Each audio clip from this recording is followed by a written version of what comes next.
pretty much gone. But that also means that I can't see the car crashes coming, or someone might be telling me the car crash is coming. Oh, okay. Well, that sounds bad. Keep doing it until car crash. Oh my God, the car crash is coming.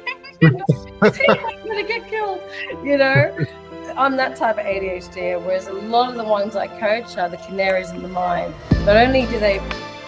Welcome everyone to another wonderful podcast and another wonderful day, to another wonderful conversation. As always, clueless Eli hasn't done his homework, hasn't found out what the person's really about and their backstory. So we're just going to have a natural conversation.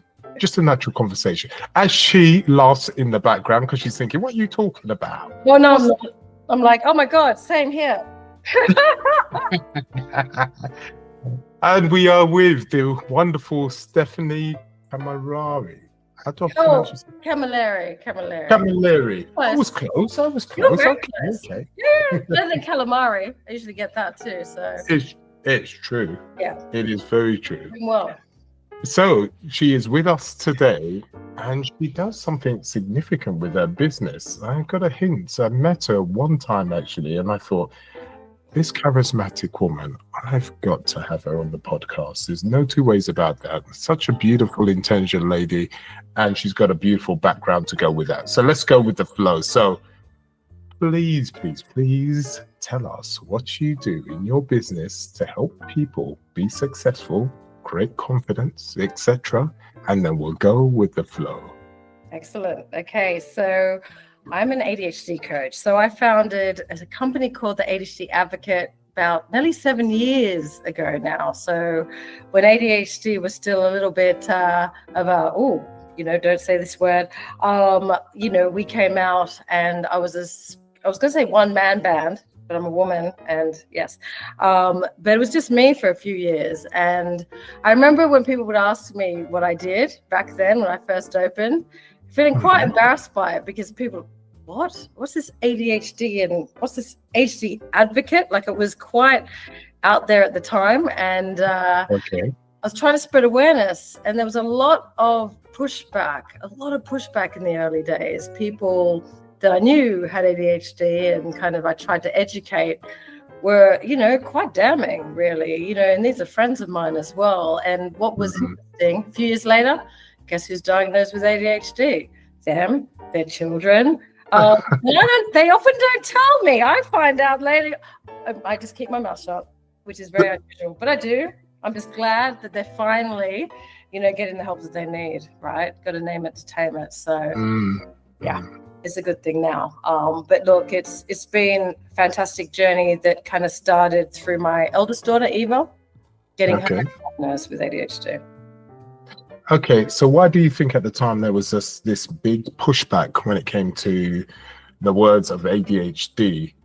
Why the negativity, considering, and why the bad word? That doesn't make sense to me. So just let me know, with your experience, what happened and how did things evolve from there? Yeah, I mean, about 6-7 years ago, definitely the level of awareness was a lot lower than what it is now. The US very much was ahead of us. I remember at the time when my daughter got diagnosed with ADHD when she was 5, she's now 16, so that's 11 years ago. I didn't know what ADHD was.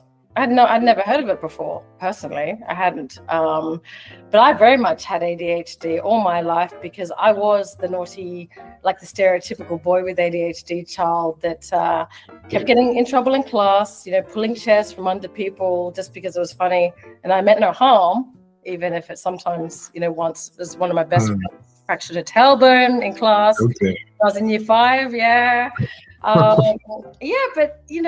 at the time, didn't obviously no bad intentions there. It was just, I was always creating fun, trying to, and being a bit of the class clown, which a lot of ADHDs, tend to be. Very impulsive. But yeah, I didn't know I had ADHD. But with my oldest daughter, she was really doing similar things and very reckless, kind of putting herself in danger, like climbing crazy heights, not being able to really focus at all in class, and getting really upset and distressed about not being able to do work and focus. So yeah, we found out that she had ADHD, and that just opened up a whole new world for me, as you can imagine. So when did you officially find out that you was ADHD? So I always blame my ex-husband. I always thought it's you, not me, you gave it to her, because ADHD is so genetic. Yeah. All right. And my ex-husband, when he was reading up about ADHD to better understand Eva, did see a lot of things that resonated with him that he could resonate with. So he did kind of think it was him. But what started happening was I had my third child, who was quite switched on, and she was noticing I was leaving the pram on the side of the road, Really? Yeah, I'd be driving off ready to go to ballet, and my 3-year-old at the time would say to me, "Mommy, the pram, put it in the car." Love it. That kind, and then it's like having a mirror, finally a mirror, because I think both my oldest two are they're ADHD in the kind of forgetful fairy type way, like I am, in terms of like I am too. Yeah, missing everything. What? Yeah. What? Where are we going? Huh?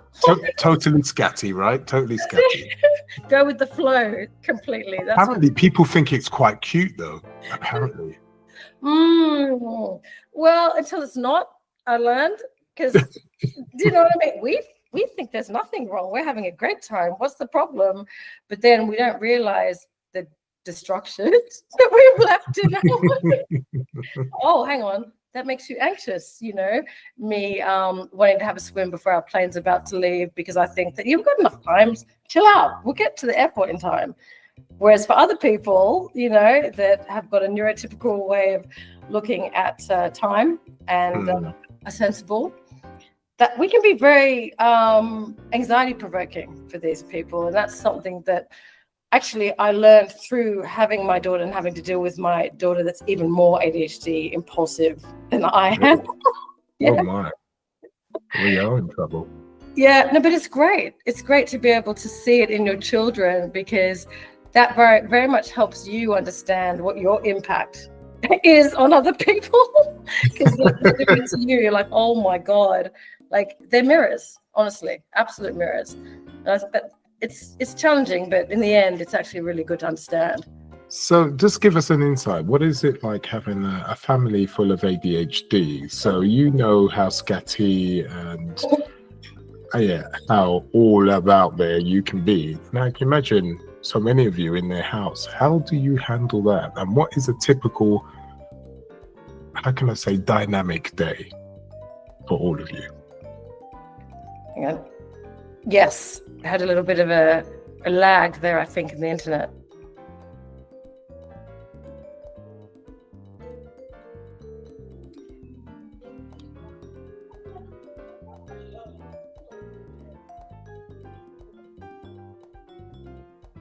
Apologies. Can you hear me?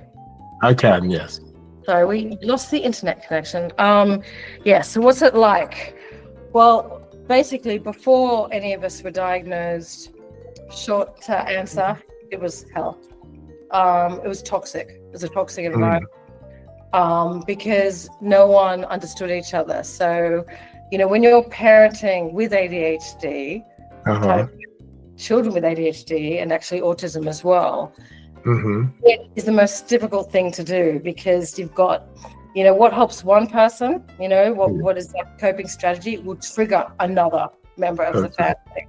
And when there's not that understanding, when people aren't able to look at each other through the relevant lens, you're obviously going to get into all kinds of conflicts, misunderstandings, the emotional dysregulation component of ADHD, particularly untreated ADHD and autism, the rejection sensitivity is absolutely destructive. It can tear families apart, and it does. It tears families apart, and that's why, I do advocate, for ADHD awareness, because I know firsthand what not knowing does to a family with ADHD, and I know, on a more positive note, the huge positive impact of understanding ADHD and autism, other neurodiversity, and being able to look through the lens so that you can better understand what you're dealing with, make appropriate accommodations to,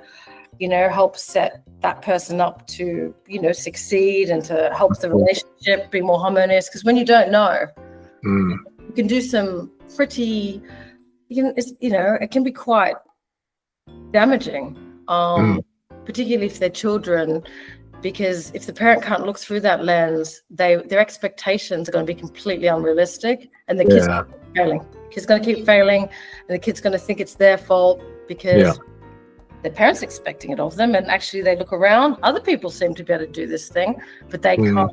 So therefore, that means that they're not good enough or they're bad. No, you're totally right. I mean, my kids are autistic, and we didn't know at the time. So your expectations are completely different. If you're not forearmed with the right information, then you can't react on the right information. You're reacting on the negative information, the wrong information. And so, with that said, you're totally right. It is difficult when you're hitting it from the wrong side. It affects the kids and the family, and it's a bit like being on a pool table, not knowing which way to run, because the ball can come from any direction at any time. So I totally understand what you're saying, and this is one of the reasons why I did this podcast, is to help my kids as well as many others to be armed with the right information to go forward, to know that, you can be successful as long as you accept who you are. That's number one. You've got to accept it, not see it from a negative point of view. You're just different, and we are supposed to be different. Whether you're autistic, so-called normal, or anything, we are supposed to be different. It's okay to be different, and you use your strengths to your strengths. And don't get hooked on your weaknesses, because we all have our weaknesses. Just leave it for someone else to deal with, or try to work on those weaknesses the best you can, but don't, wither on it. Strength is where you need to go. And if you work with just your strengths, especially in business, well, that's what you'll be known for. You're not supposed to be great at everything. You're supposed to be great at what you're supposed to be good at. That's fine. Yeah, no, I love that. That's exactly the approach, that's ADHD coaching, basically. What you've just, is it? Okay. That's why we aligned, I think, at the Business Expo, and why I think I'm here is because you probably heard, your approach in what I was kind of saying or presenting. Because, for ADHD is where focus goes, energy flows. And so if they're going to be focusing on the negative, what are you going to get? You're going to just keep getting negative, keep on, bashing your head against the wall. And that negative narrative that, is created very early on in life, unfortunately, just gets reinforced, because each time, that what they're putting out there, if they're focusing on something other than their strengths, well, the feedback is not going to be positive.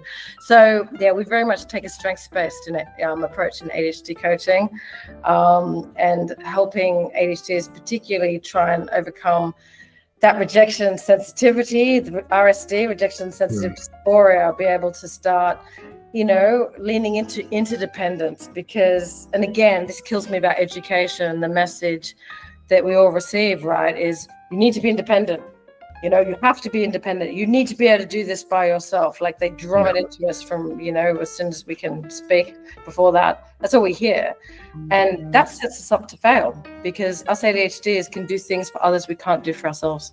Exactly. No, you're totally right. And when I've got my clients or anybody that's close to me, the first thing I always say is networking is very important, not just for business, but as you as a person, because you have great skills, but what you're weak on, you can use other people to help you. And then if you work as a network, be it as a partner, as a romantic relationship, a friendship relationship, business, you can go far, far faster and learn far quicker in life. Just like I do these podcasts now, and we're having this conversation, and there's certain things you'll say to me today that I've learned, right? And it's because we've collaborated, we've had that conversation, and I've learned far faster because I've learned from your life experience, and then we move on, and I move on to the next podcast. And it's the same thing in life. And this is why it's important not to be isolated. And I must admit, I do isolate myself sometimes. And this is why I'm really pushing myself out there not to do so, because you learn less, and you then need people. Well, you don't need people, but people can help you visualize what's really going on from outside of you. So as much as your perception thinks A, B, and C, what's really going on is D, E, and F, maybe, right? But you need that perception, just like you can help, other people in a different way. So yeah, without a doubt, stopping yourself from being isolated is number one. Isolation is the key to get rid of that, and then you can go forward. And I was one of those ones that isolate myself. As much as I'm a people's person and whatever, I can isolate myself very easy. And to be honest, it's really detrimental to me, because it does my head in when I'm isolated. I'm a team player. I've got to work in a team environment, but I always isolated myself, or most of the time anyway. That's interesting. Yeah. How come? What makes you isolate yourself, would you say? Like what? Well, I think what it is I get too hyper focused on what I'm doing. So for instance, if I come online and I'm an organic. And what I mean by that, I'm a people's people. I like being around. But if I hit the screen or I'm doing something on paper, whatever, I get engrossed in that for way too long, and I look up and I go, oh, 3 days have gone. Do you see what I mean? Oh, yeah. And this is one of the reasons why I do not touch computer games. Because the thing is, I love computers. When I was younger, I loved computer games. So I could be on this one game, and 2 weeks later, I'm on the same game. And I learned I have an addictive personality, or maybe a hyper personality, and I know my limits. So when I see something I like, I go, I'll come back to that later. Nice. When I've done the things that need to be done. Yeah, because that is, with ADHD, because we've got this reward dopamine pathway issue, we are addictive, because we don't get enough. We don't feel things like neurotypicals in terms of reward. It's never enough. We need more and more and more. So totally. by our nature, right, we are massively addictive. And then the other thing, we are prone to hyperfocus. So the ADHD, stands for attention deficit, but as you know, we've got an attention surplus. We've got too many thoughts, too many ways of doing things. It's absolutely overwhelming. It's a surplus of attention, and our issue is kind of being able to direct it in the place where we're meant to be directing it at any time. To filter it, direct it, and also put the brakes on it. Because as you've just said, it is really hard to stop ourselves. You got to remove the choice, which is another coaching. See, as you're talking, I'm like, this guy's smart. And I've coached quite a few ADHDers like you that have been able to come up with these strategies. You have got really good insight into what's happening, which is I think what it is, the reason why is because I had it all my life. Just to give you a bit of background, when I was young, I had the memory of a fish, and it was really difficult. So what I did, I had to mask, really. I had to pretend I didn't have the issue. And then I had difficulty when it came to writing, because I'm dyslexic. When it came to writing, seeing letters on the page, the letters swimming, etc.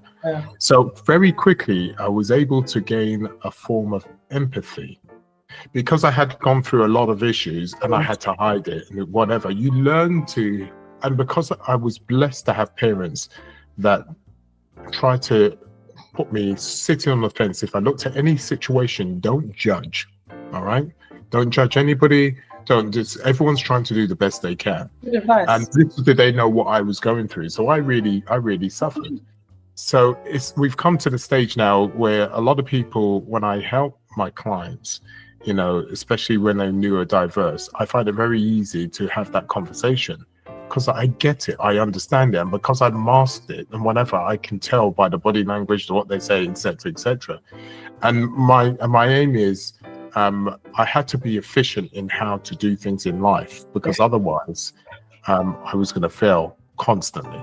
Yeah. All right. So my main aim, be that speaking to myself or speaking to other people, is how to best way navigate your difficult situations from a bespoke point of view, because as you said before, it's different for everybody. Even though you may have dyslexia, ADHD, autism, etc., not one is all the same. No.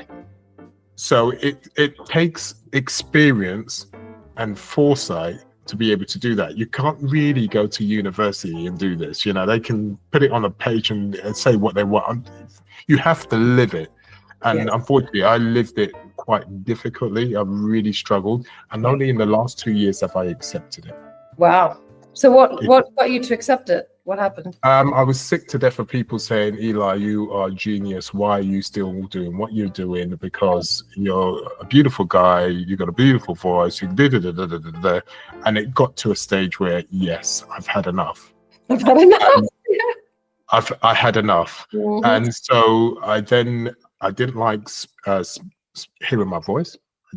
I didn't like showing my face.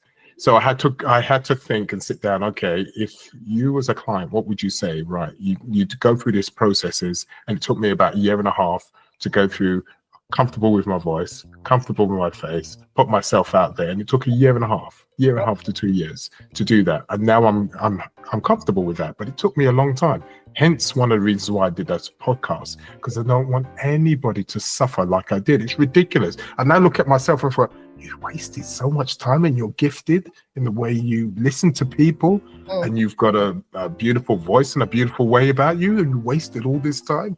No more. I don't want anybody to go through that. Hence, one of the reasons I've done that. Yeah, and did you manage to do that on your own? So you were. I did, yeah, because what I did, I looked at myself like a client. Yeah. That's another coaching. I used that technique on a client just today because he's also a very successful business advisor, and so I got him as well to step out of himself, that detached observer.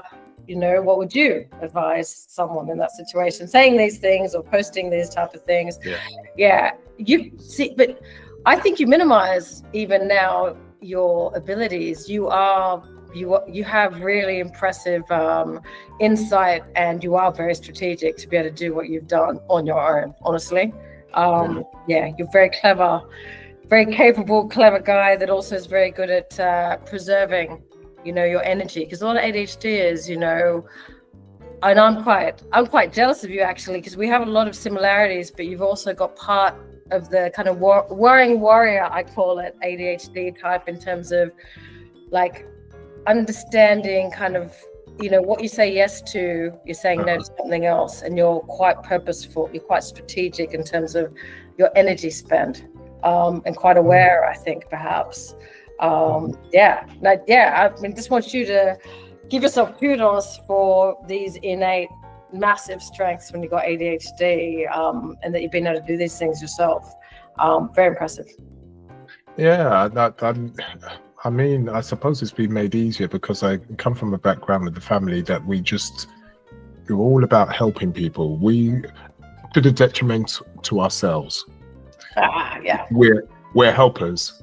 Yes. Anybody needs any help, we're there 24/7. You can phone us 3 o'clock in the morning, we're there. Whatever. But it's got to a stage where we've had to look at ourselves and we're always giving, and we're natural givers, right? We are, a lot of us are. By doing that, it's made us gain a really good skill set in how to read people. But unfortunately, it's to the detrimental to ourselves. There wasn't a balance there, and especially in the last year, I've tried to get the balance correct, because you've got to have enough energy for yourself, as well as enough energy, because and because you have to share, you have to give and take equally. Just like there's the flow of money, you can't just take money, but you have to give it, and it has to be a flow of energy. And it's the same thing with trust. Right? If you want anything from a relationship, or you want to exchange money or service, it's the flow of trust. You've got to give equals amount of energy, be that in whatever form that is, for you to receive, and vice versa. And I've learned that, and by doing that, I've learned to respect myself as well as other people. I love that. That's the whole, and again, something that's not easy for ADHDers at all. Being able to kind of insist on that standard and live that standard of reciprocity, reciprocal. As you said, we are natural givers, we give for so many reasons, RSD being one of them, but also we are quite, we are empaths. A lot of us have those innate strengths to problem solve, and we tend to be the ones that are the ones to solve the problem in the room, and the kindness, so that becomes very, very quickly, like you said, the balance, gets upset. It's one way instead of like that critical flow you're talking about. And actually, I picked up, you said flow a lot. You kind of set out on that when we first started. And I think, I can understand how you've been able to achieve what you have in terms of being more, selective and intentional around your kind of energy exchanges, because it is about that flow. And again, what you said about learning from others. So I just kind of, something that's just resonated with me, what you've said about this flow. It's a really good way to visualize, to be able to keep setting that standard in your interactions if you think about flow. Totally. Yeah. And then if you do that, then you don't feel guilty for taking. Because you've got to understand, for you to take, for you to give, you have to take. Because if you don't do the push and pull mechanism, you can't give. That is true. Or you give to the point of detrimental. You don't have enough energy to keep on giving to person number 3, 4, 5, and 6. That's it. But so just quickly, sorry to stop you there, but this is a really important point. What you've just said now, and because I'm I'm going to do this, but what you just said now in terms of, you're right. You hear you can't pour from an empty cup. That if you keep giving, you won't have anything left. But there's something about what you've done, read the flow and that visual.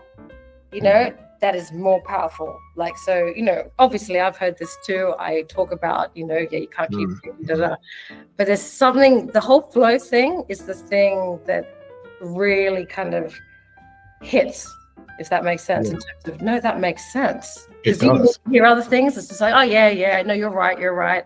I know in theory, and that's true, I should be treating myself better. I know I can't pour from an empty cup, but it's something about what you said that just kind of then if you forget about the empty cup theories, because it's very hard for anybody, because the thing is, the cup theory is you see it half full or half empty. So you may be talking about half full, they could be thinking about the opposite. But if you say things have got to go in a circle, yin and yang, it's got to flow round and round. If you don't push, you can't pull. If you don't pull, you can't push. It doesn't matter which way they're going. The point is, they still have to come round, be it half forward or half backwards. It doesn't matter. The flow has got to continue. So if you talk from a point of view of flow, the circle, no matter how they're negatively thinking, they've still got to come to the fact, I've still got to do this to be able to get something out or to give something in. That's exactly it. Very smart. I'm telling you, you're a smart one. I knew it. Because isn't it interesting how, and that's sometimes all it can kind of take as well, and when you're talking to, when you're coaching clients, and like you said, no two people are the same, and it's about them finding their analogies as well. As you said, sometimes when you're offering up an analogy of yours, that can be a massive gift, and it can make all the difference. So with gratitude, which again, another key ingredient, right, for us, living gratitude, so key for us. Beginning gratitude, finishing gratitude. But I really am grateful for that. And again, just proof and evidence that it's that body double strategy. It is really important that we get out there and speak to each other, and what we can gain is life-changing. That's going to help me and help the others that I serve. So, and I'm going to start, because I do have that problem. I'm like you, and there's something I've really struggled to shift personally. We can do things for others, we can't do for ourselves. So, I can help. Obviously, you probably have this guilt feeling, but if you think of it from that point of view, I think that will start to shift after a quick while. To be honest, because that's what you're feeling. You're just feeling guilt for whatever reason. That you can go back to that. You'll know where that comes from if you think hard enough. But the point is, if you put that to rest, wherever that comes from, just think of what I've just said. Well, and then it will become easier. It is, the past is what it is. There's nothing I can do about it. But what I can do about it is the way I think of things, like a spiral. Yeah, and also I love that. And also ADHD is right with RSD. We don't want to be the one to break it. Like God, So again, you see, I don't want to be the, I don't want to be the one to break it. We need to keep this flow going. So if it means that I need to receive, I guess I'm just gonna have to do it. To take one for the team. You know that? You see? Yeah. You see how it's working? So it can work really positively. There's no two ways about it. But I love that. I just think we're in a wonderful time at the moment, because even though we suffered, especially when it comes to remember things and when it comes to writing, etc., the thing is, we're great leaders, and we're great leaders because we're quite we're from the point of view, we're quite creative. When we're in a hole, our back's against the wall, we have to make it work. Why do we have to make it work? Because we've always had to. When we was growing up, or when we was a young adult, we couldn't do A, B, and C, and we didn't want anybody to know that, right? So we had to mask it somehow. We had to find a way around it by having that creativity, by having our backs to the wall all the time, and being always bombarded every day to find a way. We've naturally got this way about us. Okay, we have this problem with memory and maybe English and and all the written stuff, but this is where we come into our own, because now we've got AI coming into the form and all this software and everything. Yeah, where we are weak on. I know, is it? Sort it all out. And I literally, so for October HD Empowerment Month, or Awareness Month previously, I did a webinar on AI and ADHD, because I'm a big proponent of AI as a tool for ADHD. It's like the ultimate body double, AI. And in coaching, I help, my clients. It's so funny. There's one guy in particular in Hong Kong, really high up in the bank, and he's really into the kind of crypto and coin and Bitcoin and all the stuff, digital currencies. But he wasn't quite into AI, because a lot of ADHDs in particular have this, perfectionism. They don't want some machine to create take over what they express. They surely could do a better job than they could. And I sent him this exercise to give it a go, just kick off your mind about it. And then he could see he he drafted something and then got AI to do the same, to draft something, and it was he could see it was comparable. It was just as good. It's so it's opened up his horizons. Now he's literally created an AI kind of legal something for the bank. It's such an ADHD thing to do as well, to kind of not be open to something, but then once they do, take that step, just massively embrace it and then actually improve upon it. It's hilarious, but it's transformational. It removes so many barriers. Exactly. And it's allowing us to really go with our strengths. So all the stuff that we really need to crutch with, you now got that virtual assistant that can be with you 24/7, be that on your phone, on your computer, on anywhere. And now we can be and shine and be who we need to be, because AI has the problem of doing what we're good at. We're very good at problem solving in a unique way. We're very good at being leaders in a unique way. Well, we don't need AI for that, and AI is still weak on that. But where it's powerful on is where our weakness lies. So this is where we fly and flow forward perfectly well. So we're at a time in our lives, really, if you embrace the tool, not embrace the AI is supposed to take over you. It's not to. A lot of people think AI is there to do everything for you. It's not. It's going to take over. Tool. It is a tool. It's there to aid you.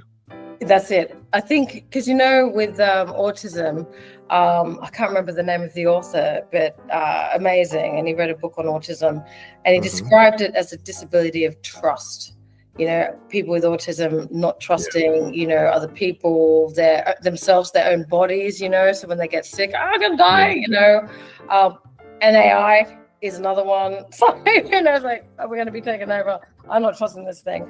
But actually, it is, they're missing out, because as you said, we are in an incredible time. AI removes choice. For us ADHDers, writing is the most cognitively demanding task. Too many choices. Where do we start? A blank page is horrific for us. It's oh God, there's way too many choices. But AI, it removes the choice. We're much better from picking from a menu. We're much better at going, no, I don't like that, don't like that. And that's We are. momentum, right? We're very good at breaking things down and making it simplified because we have to. We've got too many things going on in our head. So for us to go forward, we understand we have to get rid of that, get rid of that. That's what I want, right? That's it. And this is why we're very good at looking at processes, be that in a business, in a relationship, and think, that's what I need to pick out, right? That's what I need to focus on. And that's why we're in a position where we can look at someone's processes in the business and go, bam, straight away, or almost straight away. Because we have to do that for our own lives, because we've got too much going on. If we don't do that, if we don't simplify all these 10 things that are going all over the place, we're not just going to do anything at all. So that's why we are very good at looking at patterns and sometimes not knowing why we're able to find the path through the patterns, but we just do. And it's because that's how our brain works. There's so many patterns all over the place. For us to go forward in life or in a particular point in time, we have to then go through the actual maze and figure out exactly what we need for that time. And hence why we're able to look at a problem which is simple to us, even though we don't know why we know it's simple. But when you're used to our chaos in our head and then you're dealing with someone's so-called chaos, it's like, oh, that's simple. Just do it. That's the thing though, but the other, which is a strength, but at the same time, this is what a lot of ADHD is. We tend to focus on solving other people's problems. And this is what I do. Because again, and just because you can doesn't mean you should, but we will be the one. What's the problem? And this is the problem for us, because what about your own problems? You never the focus never goes towards your own, everyone else, because everyone else there's you can see it. You're totally right. I struggle with my own problems every day. I'm actually going to start making a diary, and it's a good thing I call this diary of an ADHD strategist, and I'm going to do this on a daily basis because I wake up sometimes and overwhelmed. Luckily, I have my Buddhism, which helps me be focused. Oh yeah, so I'm also massive into. I'm a Buddhist. I'm not. I'm not a real a full, because I eat meat, so I'm obviously not. But some of the principles, obviously, definitely makes such a difference, doesn't the meditation? Meditation, the chanting, especially, everything is how can I say, is resonation.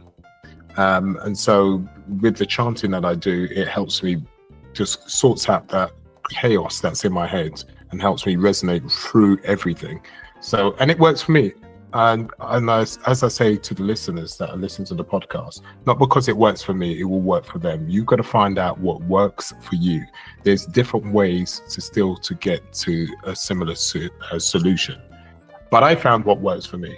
And luckily it was Buddhism. When I came across Buddhism, I felt like I was coming home. The way I lived my life was the Buddhist way, naturally anyway. So when I found Buddhism, I thought, I'd do this anyway. I might as well take on Buddhism.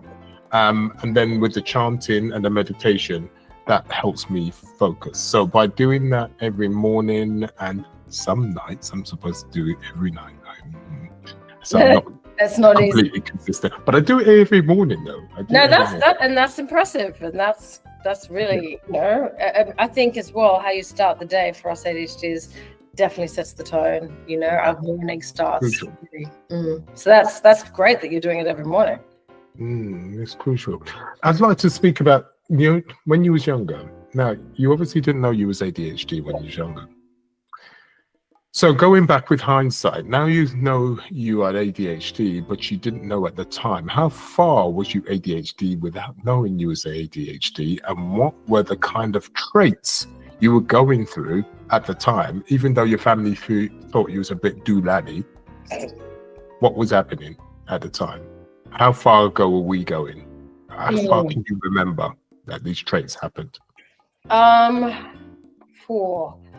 Let me see. As my dad said in my wedding speech, I was always a bugger of a kid. I was a bugger of a kid, he said. Now, this is Australian. Obviously, I grew up in I don't know if you guys talk about that. Maybe it's a bad word here. But I was a bugger of a kid. I was I couldn't be told what to do. I'd always just go off, do some kind of mischief. I was always getting into trouble. And then it's like I told you at school, I didn't listen. I did my work really quickly and didn't really care for how it looked. And for some reason, my teachers didn't like that or thought it was, I don't know, it was offensive to them in some way. So I had my year 5 teacher called me instant coffee person. At the time, I'm like, whatever, I don't care. Like, you know, everything just goes over your head. Obviously, I remember holding a seance in the classroom, cutting my friend's fringe up really short. Really? Yeah. I was so impulsive.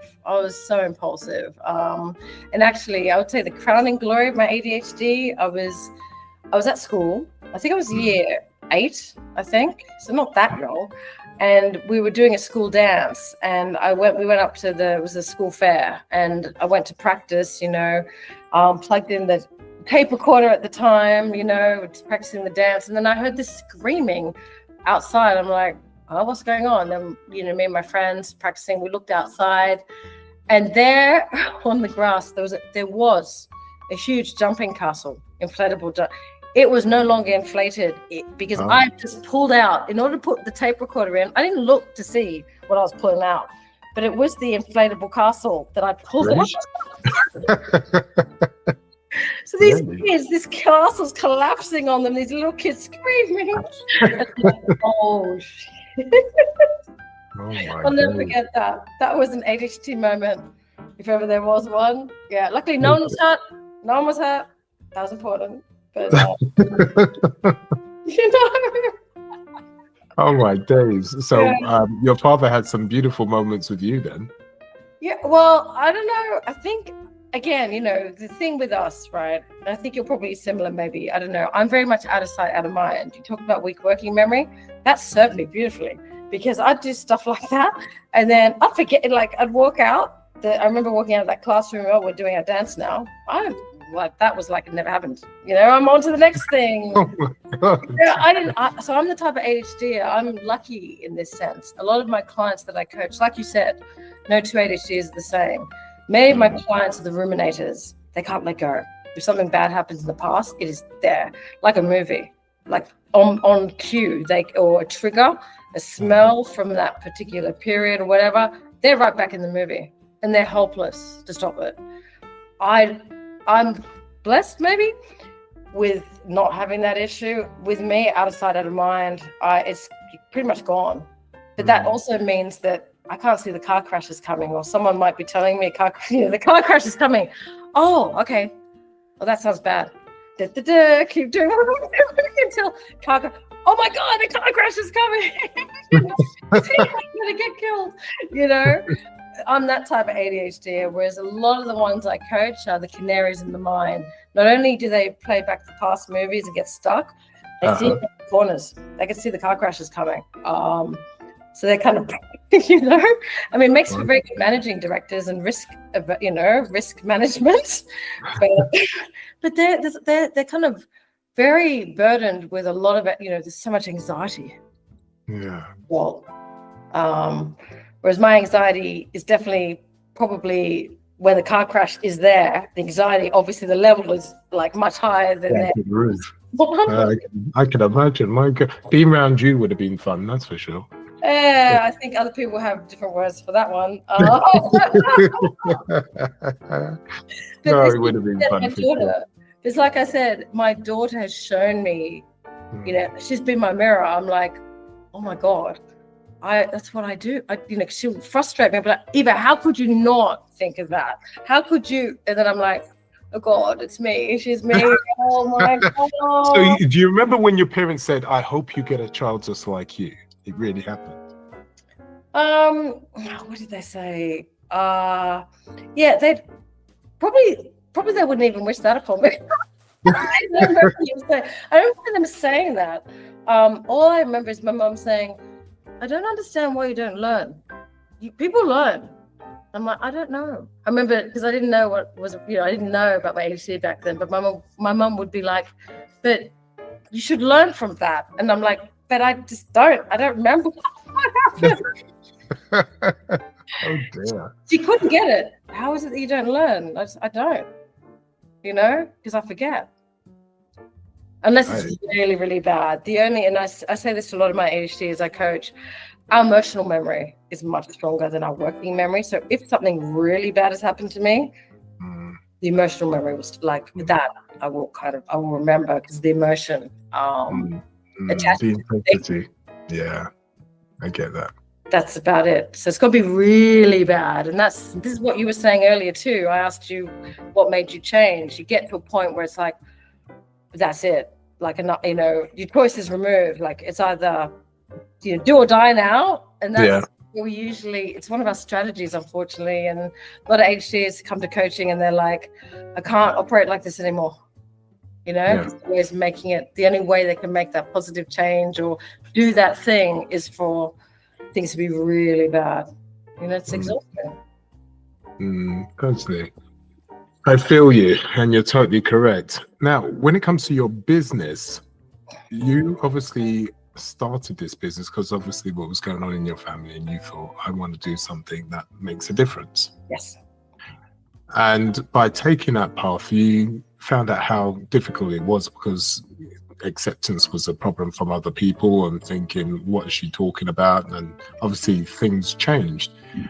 How long did it take before you saw things a bit easier when it came to people accepting that you were trying to help genuine people that generally had an issue, and that started supporting you as a business and accepting you as a business? How long did this whole process take? I would say about 4 years. You know, long time. Yeah, 4 years. It was hard. I remember. Yeah, it wasn't, again, because I'm rejection sensitive, so I would like say these things, you know, to the other moms, and to kind of be shocked, you know, that, oh, you think everyone has this, or, you know, I remember talking about how with postnatal depression, a lot of women, because I experienced that, a lot of women with postnatal depression, a lot of them have got ADHD and haven't been diagnosed. So, you know, because that's how because I know you asked me before, but I nearly got diagnosed with postnatal depression after my third child, and the doctor wanted to put me on antidepressants. But I remember just thinking, no, but my situation, like I went from a high, because I used to be a lawyer in a Magic Circle law firm. I was used to achieving, you know, doing things. And all of a sudden, right, like laden with 3 kids, 3 and under, with a combination of undiagnosed ADHD and autism. You know, a good day was like literally, I don't know, just getting through it literally without like, I don't know, going to run away. But just that day, that kind of, you're never really progressing in terms of, you know, you're always just meeting a crisis, another one. And I just didn't feel that sense of achievement as such. And I remember thinking, this is situational. If I was back at work, I'm sure I'd be fine, you know? And so I didn't take those antidepressants, and I went back to work when my third child was 9 months old. I didn't wait the full year. And the depression went as quickly as it came because it was situational. It was ADHD, but I didn't know it at the time. But that made a lot of sense because ADHD is situationally variable. It all depends on what situation we're in terms of whether our ADHD is a problem or not. Because we're authentically interested in what we're doing. Our ADHD is a blessing. It's a superpower, you know, we are nonstop, you know. Whereas if it's like something we're not authentically interested in, it's like there's a saying that boredom to ADHD is like kryptonite to Superman. You know, if we're bored, if there's no tell me about it. Exactly. I can't be doing the same thing every day. That just it absolutely kills me. That I've always had to wake up in the morning not knowing what I'm doing. It's just, otherwise it eats at your soul, right? Oh yeah, we are very similar in that. That's why go with the flow. I'm like, yes. Yeah, you know that. Oh, I'm a go with the flow person. Yeah. Hence why the podcast, I go with the flow. It's the only way to do it. Yeah, but some ADHD is what I learned. So I guess the benefit. So having coached people for 7 years now, a lot of my clients, about half of them got ADHD and autism. Now, my go with the flow approach doesn't always work. Like particularly now, I've got like a team of coaches, right? And they're a combination of ADHD and autism. Now, as an ADHD manager, like, you know, we're similar types in terms of we're good with going with the flow. We don't have to know what we're talking about or what about research this thing and what we really want to get out of this We just are now, you know, and we connect and, you know, very present. But some ADHDs that have autism as well in particular, they cannot operate like that. That puts them in a bigger state of fear and anxiety. It's crippling for them. So I've learned that, unfortunately, the hard way with some members of my team, but I have, you know, and that's that whole effect of management when you've got ADHD and you're managing different types of ADHDs. Yeah, so against the lens, no two people with ADHD are the same, right? So it's about understanding. No, I totally get that. And especially you've had to manage your kids yourself, and now you're managing with the business and with people who are working with you who are authentic because they have certain issues. I shouldn't call issues because they don't have any issues at all. They just have certain skills. Yeah. You know, they have certain skills and you're managing those skills too. And you've had a lot of years to be able to do that and do that well. And when it comes to not always well. I mean, I've got every day's different, you know, and you're learning. Yeah, but also like you said, we're wired differently. But you know what's important and what they need to know is that I've always got the best intentions. The last thing I want to do, like I'm sure you resonate with this, and I make sure people know this, that I'm working with or working for me, you know, like to kind of position with them the type of ADHD I have, the fact that I might miss certain detail, I might not give enough detail to you. Please don't feel, because they always think it's them. This is what kills me. They're like, oh, I didn't get this, so I thought I must have screwed up. It's like, no. What you got to know about me and my ADHD is, you know, it probably was me that didn't give you the details before saying, please don't ever hesitate to come out to me. You know, if you need something, like, you know, and actually, now some people don't like it when I say this, but I'm like, assume that it's me. Assume that I haven't done the thing that I was meant to. Now, a lot of people, some people go, oh, you shouldn't talk like that. You shouldn't make it automatically your fault. And I'm like, I'm not, this doesn't bother me. Like, I don't feel shame around this. I've accepted the detail and logistics, all that kind of thing. It's not my strength. I've accepted that, like you, I don't know if you've got these issues, these traits or tendencies. That's it. I go with the flow. That's my, that's same. It's the only way I can do it. Yeah, that's how. I don't like being stuck in a box. I don't like being stuck with rules. I don't like being stuck with rigid questions. I need to be very bespoke. You need to flow. Go with the flow. Yeah, bespoke flow. You know, but I work best under those conditions. I work best with, you know, on my feet. And that's and do you know what? Now when we're having this conversation, that's an amazing skill to have. Do you know how hard that is to do, but how easy it is for us? You couldn't do it any other less. Hey, don't tell everyone our secret here. They're going to look as if we're very hard to become like this. And it's really, you know, we're always in our discomfort zone doing it like this. But no, actually, this is our comfort zone. I mean, I can't. It is our comfort zone, yeah. It is. And I'm not, when I'm kind of forced, and, you know, obviously not, it sounds like someone's really forcing me, but when I need to then not be so flow, it's harder, you know. And like you said, it's not my natural strength. And so, yeah, I'm not going to be as good as the, you know, other people that aren't going with the flow in terms of detail and structure and, you know, that organization or everything planned beforehand in terms of the conversation. Oh, no, I disagree. You would be actually better, because the thing is, you're actually you're not taking something out the box that is supposed to be embedded on everybody. Everyone is unique. The skill with us, we uniquely look exactly what they need, and we're not trying to apply, just like school. Sure. School has a framework. And they apply it to everybody. That doesn't work. We don't do that. No. What we do, we're like a private school, right? If a particular student has a problem, they bring in a specialist. The specialist comes in and works with that student one-to-one. That's who we are. Yeah. We find exactly what they need, exactly with their traits, and that is what we do. We're actually better than those people that actually have the structure and have it all sorted out, because people aren't made like that. It's okay to have a roundabout thing, but it's not. People are bespoke. So we have a greater gift. We have a greater gift than the person that has it all sorted out and put in boxes. I guess it's more, isn't it, again, situational. Definitely, I agree. I think in coaching, it gives us an upper hand. Definitely, in coaching, when it's so important to see that person and get them to, like, see a bigger vision of themselves and the potential, and, really kind of hold the space and create more space for them, help them flow. Like you said, being like water, we can shift around them and help whereas arranging a meeting or like something that does require structure, some other thing, I guess they have a gift there, not my gift.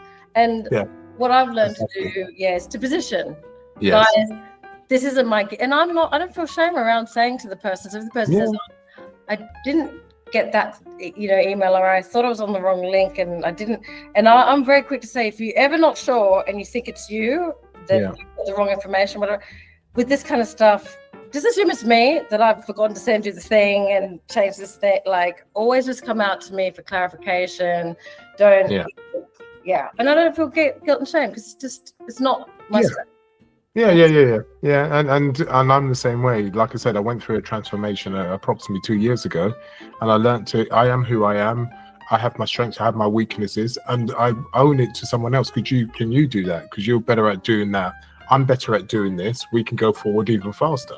And that's okay. That's how it's supposed to be. It's not an unusual thing for me or you. In the business world, life. Well, and not just that, in the business world, that is what you're supposed to be doing, is like the right bums on the right seats, guys. Exactly. Education, completely the opposite. And that's why it's failing. Don't get me, we could do a whole another thing we could do a whole like series of podcasts on education and ADHD, but it's nonsensical. What are we preparing kids for? Like, because we know in the business world in particular, there's no such thing as a self-made man, woman. They've gotten there through being able to, leverage their strengths by getting the right people around them to do the things they're not interested in or that don't naturally flow for them. If you've got people, with natural strengths doing the job that requires those natural strengths in every role, I mean, what kind of organization you're going to have, and how, in terms of your success, you've got to be, but education tells you need to be able to do everything yourself.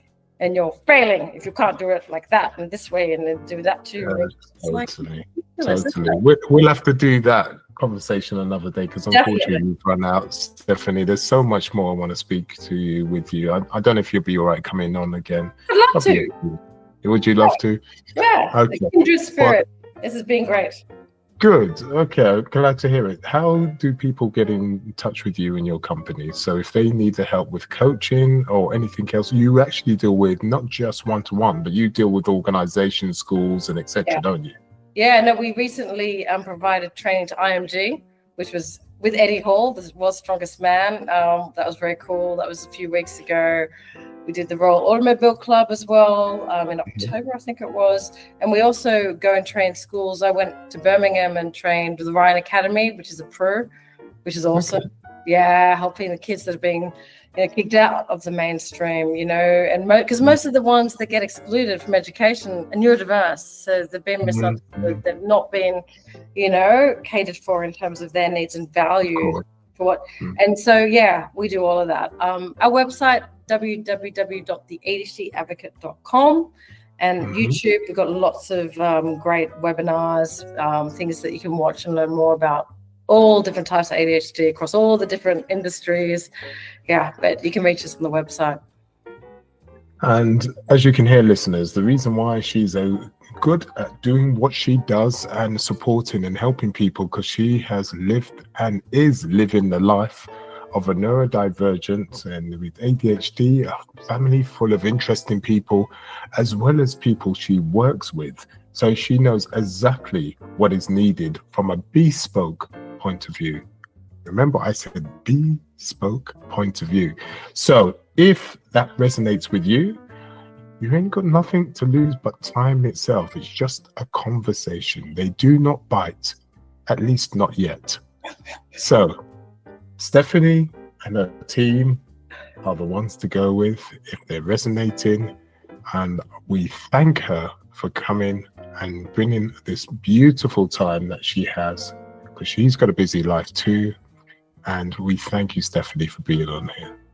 Thank you for having me. And again, thank you for the flow visualization that I'm going to take with me into my interactions, and hopefully that's going to help, you know, keep the energy going to everyone's benefit. So I really appreciate that. Definitely. No, definitely. Before we leave though, what one thing can you leave with the listeners that's a go-to thing to have? One thing. The main thing, let's see, it's so important to be able to look through the right lens, you know, that understanding piece, to don't assume, right? Like you said, no two people are the same. Like, get curious, ask. Don't complete the picture for other people, you know, get them to help you understand and see the actual picture that they're working from. So you're both singing from the same, you know, hymn sheet. That it changes everything. Wonderful advice. And with that said, listeners, subscribe, like, and everything wonderful. And we will speak to you very soon. And sayonara.